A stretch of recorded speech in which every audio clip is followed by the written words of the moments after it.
Good morning, everyone. Please be seated.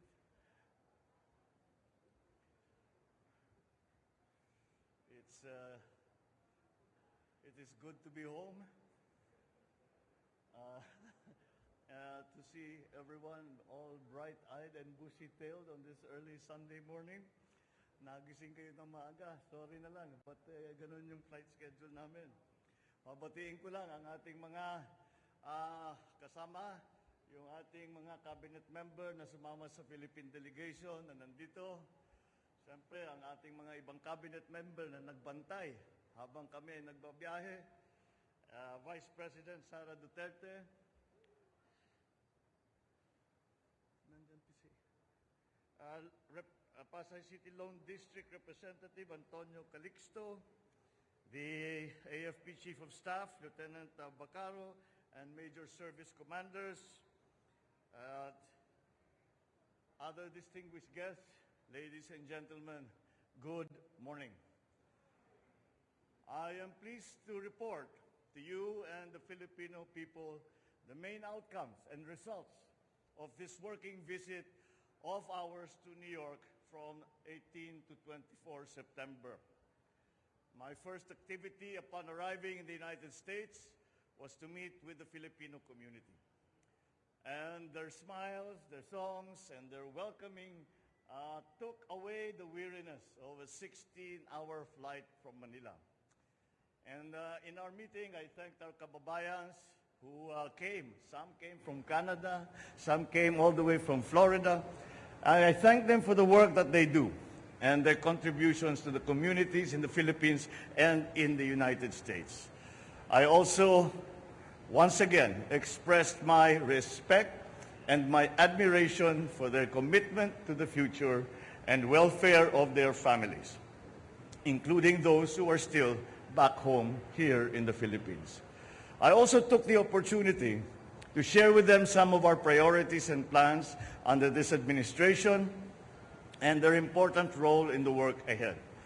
I also emphasized that by working together, we can build a better future for our country and our people. The main event of this visit to the United States, to New York specifically, was to deliver our national statement at the 77th session of the General Assembly on 20 September in the United Nations.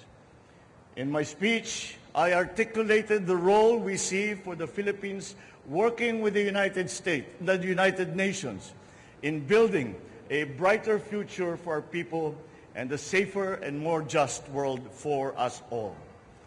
I addressed global issues that require a united global action, such as climate change, rising food prices, rapid technological change, the peaceful resolution of international disputes, the need to protect the vulnerable sectors of our society, such as migrants, and ending all forms of prejudice. I also shared our experience in the BARM peace process, boosting agricultural productivity and promoting human rights through the UN Joint Program on Human Rights. And I reiterated the Philippines' belief in the primacy of the rule of law, as embodied by the UN Convention on the Law of the Sea, or UNCLOS. I also met with UN Secretary General Antonio Guterres, and we reaffirmed the necessary partnership between the Philippines and the United Nations. The Philippines is a founding member of the United Nations, and I intend to strengthen this tradition of Philippine engagement with the UN. I expressed interest in enhancing our role in UN peacekeeping operations, especially in the areas such as the Middle East, where we have a large concentration of OFWs. I also extended an invitation to the Secretary General to visit the Philippines in the near future.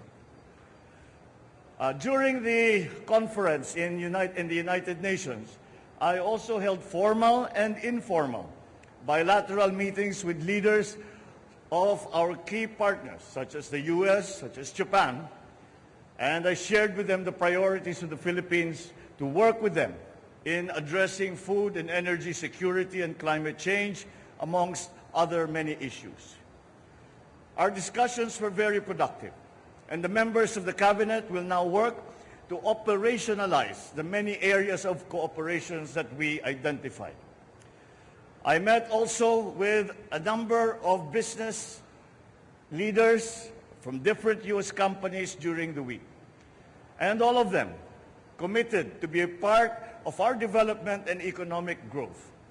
Together, we will be working on addressing some of our key economic challenges, particularly, once again, climate change, food security, energy security, to name but a few. There will be, I believe, good news to share in the next few months, particularly in terms of their plans to expand and further broaden their investment footprint in our country. Our discussion with the U.S. business community affirms the optimism with which international investors view the Philippines today.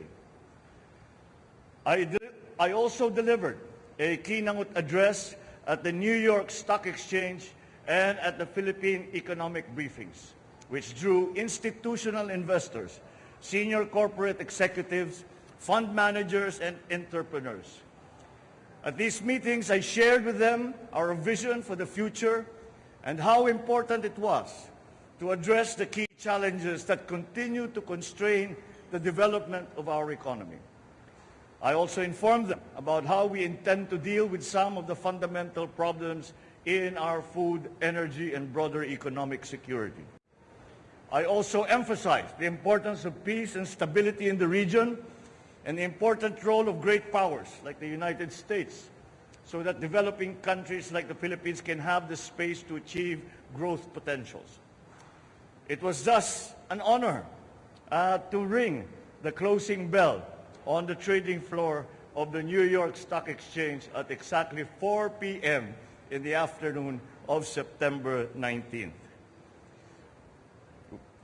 Our delegation also hosted 4 CEO roundtable discussions that dealt with key economic sectors such as IT BPM, digital infrastructure, global brands, particularly in garments and apparel, and, of course, industry and infrastructure.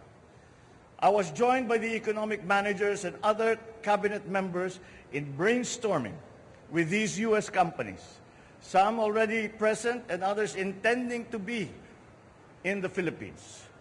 We identified the opportunities and challenges to our achieving our common objectives of growth and development in various areas. I thank them for their candid and constructive comments, and I look forward to working with them on the issues and agreements that we identified. My final stop before returning home last night was with the Asia Society, where I had a roundtable discussion with a select group of leaders of the U.S. business community on the state of the global and regional economy today. After the discussion, I delivered a public lecture where I shared my views on the opportunities, the threats, and challenges facing Asia, the United States, Asia-Pacific region, and all our neighboring countries today. I also spoke about my administration's priorities and plans for the next 6 years. And the engagement with the Asia Society was a fitting end to a week in the UN and the United States that had one singular message. The time to invest in the Philippines is no longer just sometime in the future. It is now. We in the Philippine delegation are one in our assessment that the work done in this trip serves as a good start for opportunities identified to be made into programs and projects to benefit the Philippines and our countrymen. And so the work continues, but I am happy to report that we have had a very good and strong start to our efforts. Thank you and good morning.